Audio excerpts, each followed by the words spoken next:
But I think one thing I keep coming back to that I feel like I want to make a video about is the symbol of the circumpunct. It's a common symbol in Freemasonry, but it's an ancient symbol, so it's been around and has extended through many traditions throughout history. It's also one of the simplest symbols that is chock full of symbolic meaning, potentiality. It's also the symbol of the sun, the astrological sign or symbol of the sun. Basically, the circumpunct is a circle symbol with a point in the middle.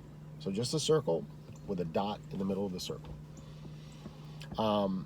First thing that comes to my mind when I think about it, I mean, even if you don't look at any books of symbolism, although it's hard for me to completely free myself of those influences, because I have read a lot of these things and thought a lot about it.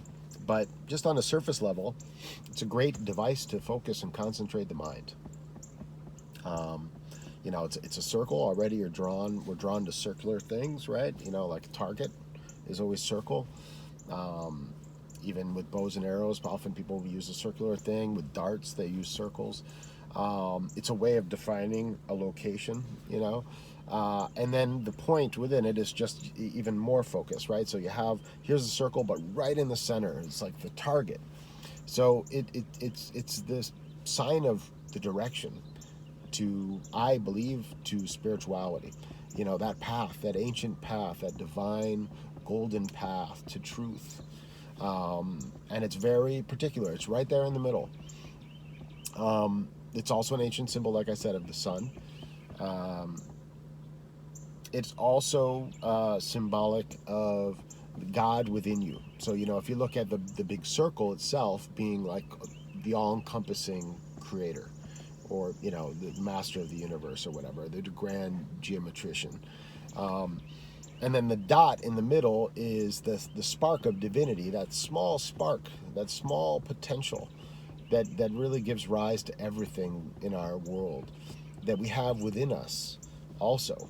The Christ consciousness within, some might say, or Sophia in the Gnostic tradition, the Shekinah in the Jewish Kabbalistic tradition. I think even the Sufis must have a word for it. I'm not sure what it is.